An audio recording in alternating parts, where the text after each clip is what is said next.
오늘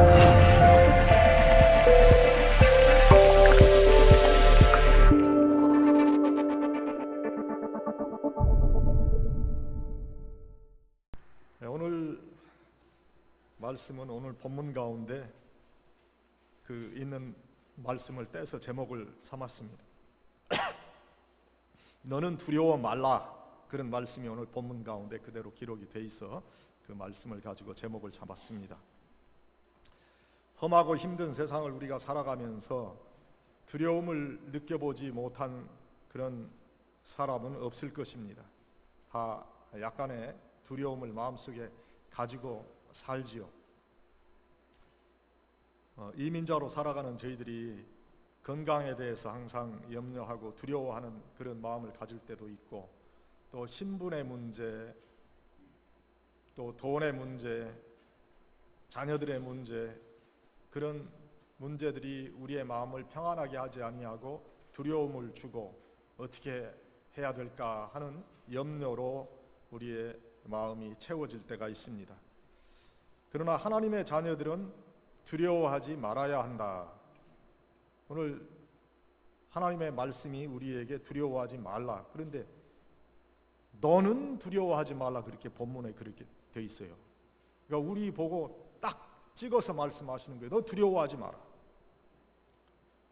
천지를 창조하시고 주관하시는 하나님께서 너는 내 것이니까 내가 너를 보호하고 지켜주신다, 그렇게 말씀하시고 계시죠.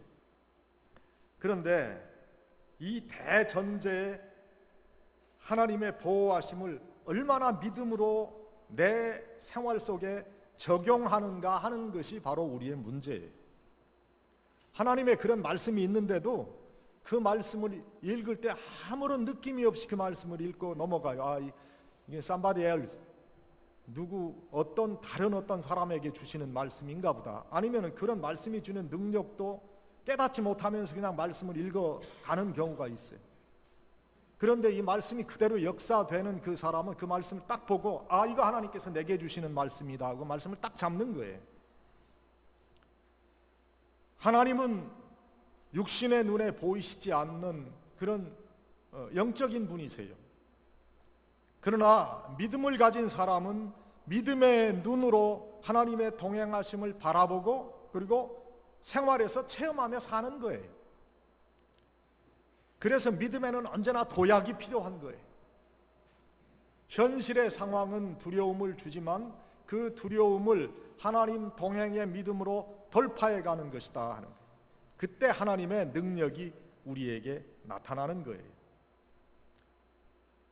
우리는 하나님의 택하신 자녀입니다.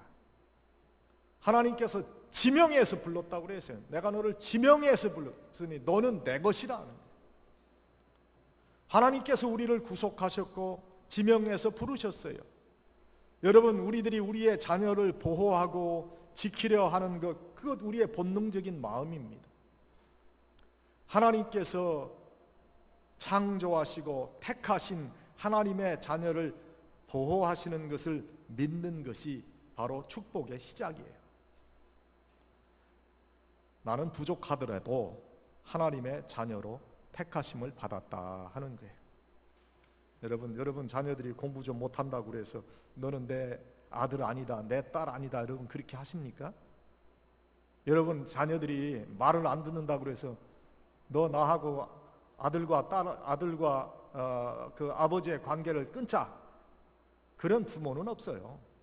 아무리 공부 못해 속이 상해도 아무리 정말 가슴이 상처로 인해서 채워져도 더 안타까운 마음으로 사랑하고 더 잘 되기를 바라는 것이 부모의 마음이에요.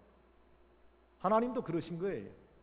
하나님께서 우리에게 기도할 때 우리가 어떻게 하게끔 알려주셨어요. 하나님 아버지, 그렇게 기도하잖아요.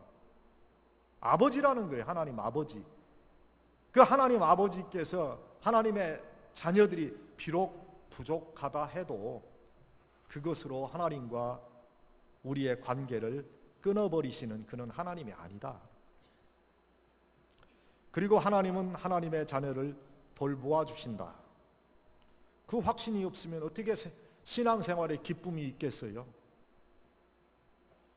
구원받은 자녀로서 우리가 비록 완전한 성화의 모습을 이루지 못해도 우리가 최선의 노력을 다하면서 하나님의 도우심을 구하는 그런 모습을 가지면 하나님은 우리를 사랑하시기 때문에 그 우리의 기원에, 기도에 응답하시고 축복해 주신다.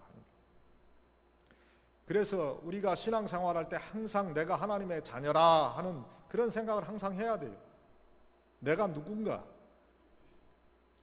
이 정체성의 확인이 첫 번째 우리의 그 화두가 돼야 된다는 거예요.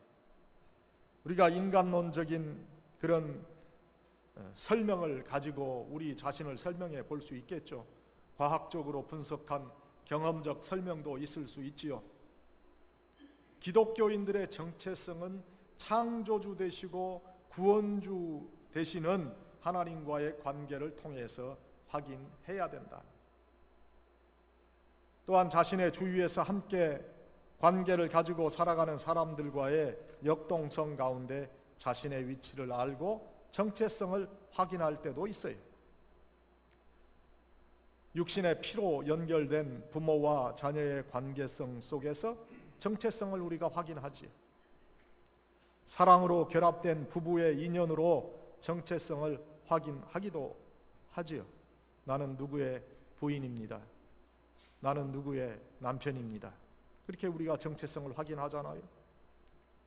함께 도우며 살아가는 공동체의 일원으로서의 정체성을 확인할 수도 있습니다. 나는 페펙스 한인교회의 교인입니다. 그런 정체성의 확인이 되지. 또 나라를 사랑하는 사람으로서 국민의 한 사람으로서의 정체성을 가질 수도 있어요.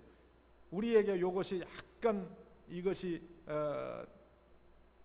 어떤 때는 분명하지 않아요. 나 한국 사람인가 미국 사람인가?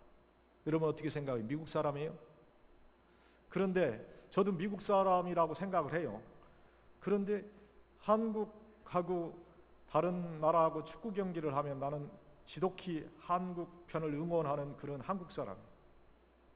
그리고 한국의 정치적인 상황들을 보면은 어떤 때는 속이 상하고 아직도 내가 미국 사람이 아닌가 보다 그런 생각을 해요. 그런데 나는 미국에서 벌써 오래 살았단 말이에요.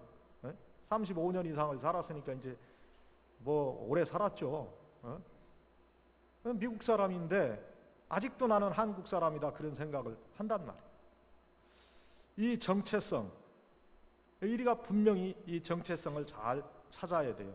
우리는 미국에 살아가는 코리안 아메리칸이다. 한국계 미국인이다. 그렇게 우리가 우리 자신의 정체성을 확인해야 되겠죠. 또 뭐예요? 나는 미국에 살아가는 한인 크리스찬이다. 그런 정체성을 우리가 가져야 될 거예요. 우리가 어려울 때 한국을 떠나신 분들은 빨리 미국 사람 되기를 원했을 거예요. 빨리 미국화 되기를 원하고 아이들도 그래서 영어만 써라 그랬는데 지금 보니까 한국의 국력이 얼마나 높아졌는지 요즘은 우리 한인 식당에 가도요 외국 분들이 거진 반 이상 앉아서 한인 음식 우리 한국 음식을 먹는 것을 우리가 볼 수 있어요. 그만큼 한국의 문화를 좋아하고 사랑하는 사람들이 많아졌어요. 그래서 요즘에는 우리의 정체성 빨리 미국 사람이 되고자 하는 그런 정체성을 조금 놓고 한국인이라고 하는 정체성을 더 가지고 싶어 하는 그러한 분들도 많은 것 같아요. 우리가 이러한 정체성을 잘 지킬 수 있어야 돼요. 우리가 한인의 자기 정체성을 상실하지 않기를 바라고 우리가 미국 사회 속에서 소수 인종이지만 당당히 이곳에서 정체성을 가지고 뿌리를 내리는 그런 우리가 돼야 되겠다. 특별히 우리 한인으로서 크리스찬으로서 그 정체성을 가지고 우리가 살아야 되겠다. 하나님께서 내 아버지가 되시고 하나님께서 나를 지켜주시는 사람이기에 나는 하나님의 은혜로 살아가는 사람이다 하는 그런 생각을 우리가 분명히 해야 되겠다 하는 거죠. 프린스턴 대학의 그 석좌 교수로 계셨던 이상현 박사님이 이민자의 신학이라 하는 그런 주제를 가지고 이민자의 삶을 설명한 적이 있어요. 미국에서 소수의 주변인들, 마지널 피플이라고 그러죠. 주변인들로 살아가지만 자신의 정체성을 확인하며 하나님의 자녀로 떳떳하게 살아가자 하는 거예요. 자기 자신에 대한 확신이 없으면 세상을 살아갈 수 있는 용기의 사람이 될 수 없어요. 자신의 정체성을 확인하게 해주는 가장 효과적인 도구는 그래서 언어라 그렇게 이야기합니다. 언어로서 자신의 사람됨을 표현하게 되지요. 그래서 역사상 언어가 주어지지 않은 민족은 다 도태됐습니다. 우리 한민족에게는 한글이라는 독창적인 언어가 있어요. 우리가 미국에서 사니까 자녀들과 대화에 영어가 자주 사용되지요. 우리 말을 듣고 말하고 읽고 쓰도록 우리 자녀들을 우리가 교육을 시킵니다만 참 아이들 한글 교육하는 게 참 어려워요. 한글 교육을 통해서 민족의 정체성을 우리가 아이들에게 심어주려고 하는데 이러한 귀한 노력을 여러분도 좀 하실 수 있기를 바랍니다. 마찬가지죠. 우리가 주님의 성전에 모여서 예배하는 하나님의 백성으로 주의 전을 사모하지 않으면 우리 크리스찬의 정체성도 상실되고 마는 거예요. 그래서 예배 모임의 참석이 그렇게 중요한 거예요. 그게 모이기에 힘쓰자는 거 아니. 금년 2018년 벌써 3분의 1이 지금 다 됐는데 우리가 얼마만큼 금년에 세워놓은 이 표를 이루어 가고 있느냐. 모이지 않으면 교회는 더 이상 생명력을 보존할 수가 없어요. 교회는 모이는 곳이에요. 모이는 곳에 그 존재의 의의가 있어요. 아무리 내가 선하게 살고 베풀며 사는 기독교인이라고 해도 교회에 나오지 않으면 기독교인의 정체성을 상실하는 거예요. 또한 우리는 하나님의 자녀라는 정체성을 가진 사람들이에요. 하나님을 아버지라고 부를 수 있는 특권이 주어진 특별한 사람이에요. 하나님의 도우심으로 인생의 난관을 극복할 수 있는 그런 사람들이다. 그러니 여러분, 어떠한 고난이 우리에게 와도 좌절해서는 안 돼요.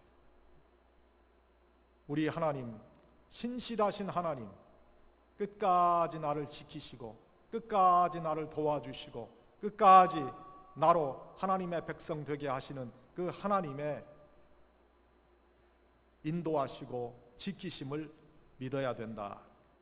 더욱더 열심히 성전에 모일 수 있어야 돼요. 동행하시는 하나님을 체험해야 돼요. 동행하시는 하나님이 우리와 함께 하신다 하는 이 사실을 절대로 잊지 마세요.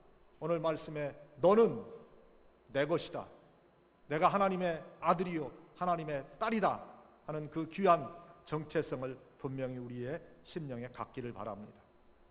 그래서 어떻게 하나님의 자녀는 당당하게 살아야 돼요. 하늘의 보화를 가진 자로 살아가는 자는 세상의 평가에 연연하지 않아요.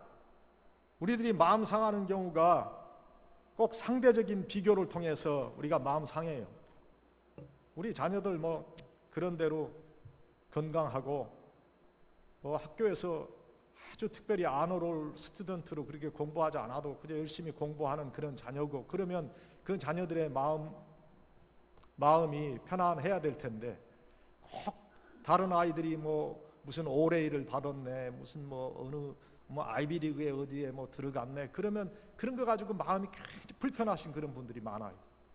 특별히 우리 크리스찬들도 그래요. 그거 그렇게 중요한 건가요? 하늘의 보화를 가진 자, 하늘의 가치관을 가진 자면은 이 땅의 삶의 어떤 가치에 너무 좌우되지 말아야 되는 거 아닌가요? 어떤 분들은 저한테 자랑하시는 분이 있어요. 목사님, 우리 아이가요 어디에 듀크대 합격, 듀크가 좋은 대학이죠. 남부에 듀크 대학도 좋은 대학이고 코넬에 합격했어요. 무슨 하버드에 합격했어요. 목사님 얼리 디시전이에요. 저는 그런 거 별로 들어도요, 별로 축하해주고 싶은 그런 마음이 아주 뭐 그렇게 일어나지 않아요. 목사님, 우리 아이가 이렇게 새벽에 기도하는 아이예요. 그러면 제가 참 축하할 일이다. 목사님, 우리 아이가 이렇게 하나님의 말씀을 읽는 아이예요. 그러면 제가 참 축하해주고 싶어요. 그런데 세상적인 그런 자랑을 꼭 목사한테 와서 자랑하는 그 이유가 뭐예요 도대체? 나는 그런 말 하지 마세요 저한테. 그런 거 별로 중요하지 않아요. 중요하게 생각하지 않아요. 하늘의 가치를 가지고 살아가는 사람이기에 거기에 우리의 초점이 놓여져야 되는 거예요. 세상의 평가에 연연하지 않아요. 목사님, 나는요 벤츠 벤츠 클래스 높으면 더 비싼 건가요?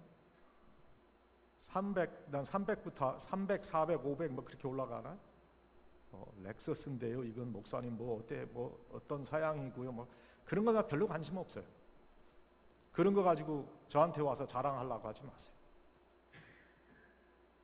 우리가 어떠한 처지에 놓이더라도 평안한 심령을 유지하고 살 수 있어야 돼요.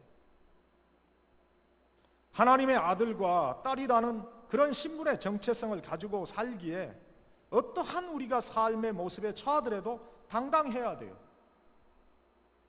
비록 온전하지 못해도 우리가 온전하게 되기 위해 노력하며 우리가 당당한 그런 삶의 모습을 가질 수 있어야 된다는 거예요.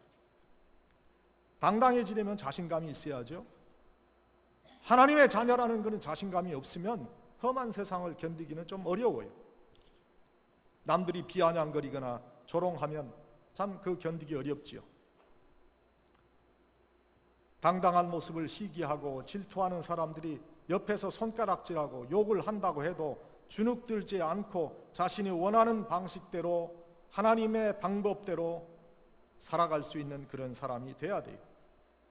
자신감이 없고 당당하지 못한 사람은 항상 위축된 마음으로 살아갑니다. 왜 예수 믿는 사람들이 위축돼 살아가요? 이미 하나님의 자녀로 하늘의 보화를 얻고 살아가는 사람들이라면 당당하게 살아요. 다시 말씀드립니다마는 불편한 것이 불행한 것이 절대 아니에요.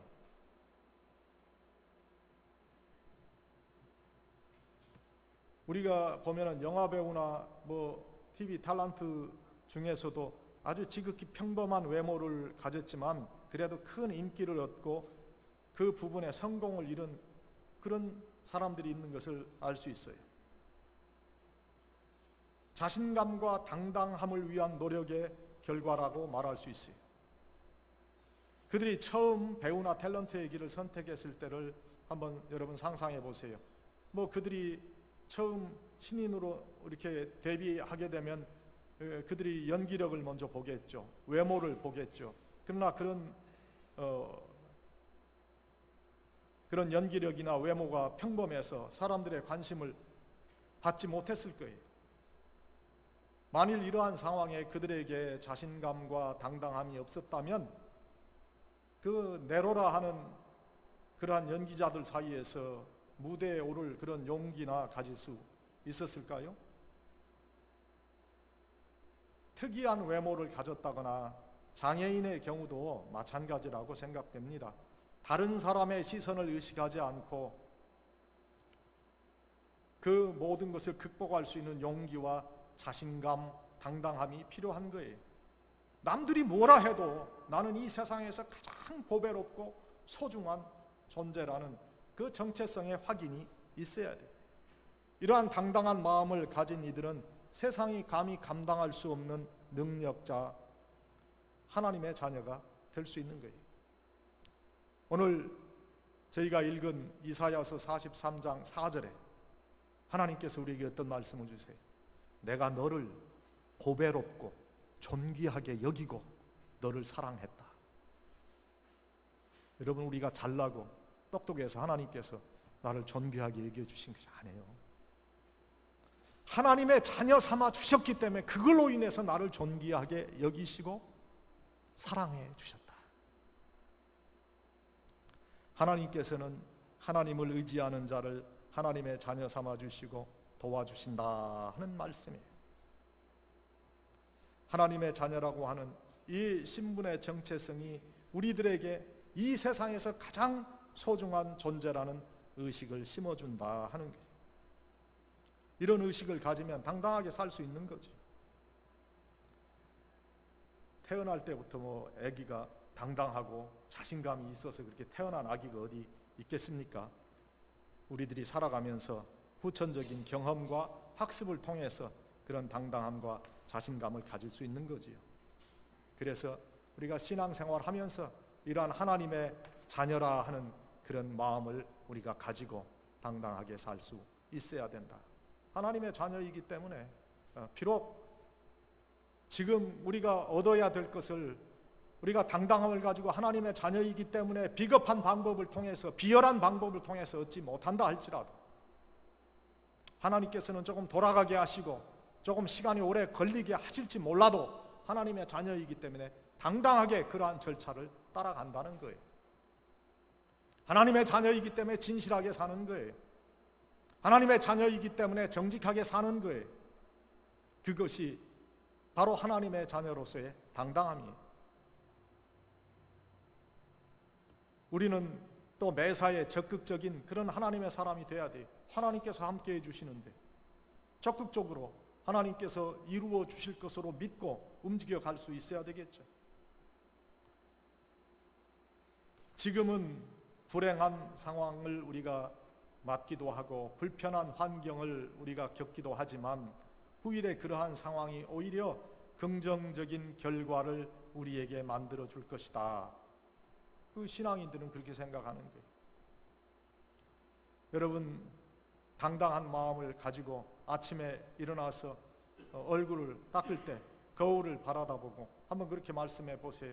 나는 하나님의 아들이다, 하나님의 딸이다. 그렇게 한번 여러분 말해 볼 수 있기를 바랍니다. 하나님 나를 사랑하시는 하나님의 아들입니다, 하나님의 딸입니다. 그런 당당함을 마음에 가지고 살아갈 때 세상을 능히 이길 수 있는 그런 하나님의 백성이 될 것입니다. 그래서 우린 두려워하지 말아야 돼. 하나님의 능력이 함께하는 자로 세상의 문제들이 조성하는 그런 두려움을 이길 수 있어야 돼요. 당장 여러분의 마음속에도 아유 이제 렌트는 겨우 마련해서 냈는데 차 페이먼트를 어떻게 하나, 아이들 수업료를 어떻게 내나, 그런 거 지금 염려하시는 분들도 있을 거예요. 현실적인 문제지요. 그러나 하나님 어떻게든 날 도와주실 줄로 믿습니다. 그냥 여러분 배짱을 가지고 사세요. 하나님 앞에 때를 쓰세요. 하나님 책임지세요. 하나님의 아들로 하나님 만들어 주셨고 하나님의 딸로 만들어 주셨다면 하나님 책임져 주세요. 내가 잘못 가는 것 있습니까? 하나님 깨닫게 해주세요. 하나님 바로 인도해 주세요. 하나님의 능력이 내 삶에 역사되게 해주세요. 하나님 오늘 말씀 가운데 두려워하지 말라고 하셨잖아요. 제가 두려워하지 않고 하나님을 의지하고 내가 살려고 하니 아버지 하나님 나에게 그러한 모든 삶의 문제들이 해결될 수 있도록 은총을 베풀어 주세요 하고 하나님 앞에 때를 쓰세요. 기도가 뭐예요? 하나님 앞에 간청하는 거예요. 간청하는 건 뭐예요? 때 쓰는 거예요. 하나님의 능력이 나와 함께하는 자가 돼야 세상을 이길 수 있는 능력의 사람이 되는 거예요. 이사야 선지자를 통해서 오늘 하나님께서 백성들에게 말씀해 주시는 거예요. 너는 두려워하지 마라. 우리가 얼마나 두려움 가운데 세상에 살고 있으면 너는 두려워하지 말라 이런 말씀을 주셨을까? 우리가 얼마나 세상에 살면서 하나님의 아들이요 하나님의 딸이라는 것을 잊고 살았으면 너는 내 아들이다, 너는 내 딸이다, 내가 너를 지명하여 불렀다, 내가 너를 보배롭고 존귀하게 여긴다, 그런 말씀을 주셨겠느냐 하는 거예요. 사랑하는 여러분, 우리가 비록 연약하고 부족하고 허물도 많고 때로는 유혹에 빠져 하나님의 뜻을 어긴 때도 있었지만 하나님 그것으로 인해서 우리를 버리지 아니하십니다. 우리가 하나님께 돌아와서 회개하고 하나님의 은혜를 구하게 되면 하나님께서는 우리를 사랑하시고 다시 하나님의 놀라운 능력으로 우리를 감싸 주실 것입니다. 힘든 세상을 저희가 살아갑니다. 요즘에는 미국이 옛날같이 그렇게 한 3, 40년 전 여러분 이민 올 때 또 2, 30년 전 같이 그렇게 풍성한 것 같지는 않아요. 제가 살아보니까 미국도 살기가 만만치 않아요. 한국에는 더 마찬가지예요. 그러나 하나님의 능력이 함께하는 자로 살면 세상을 능히 이길 수 있는 능력의 사람이 되게 될 것입니다. 사랑하는 여러분, 세상의 문제들이 내게 다가올 때 나는 하나님의 자녀라는 정체성을 꼭 기억하실 수 있기를 바랍니다. 두려움 없이 순례의 길을 걸어가기를 예수님의 이름으로 축원합니다.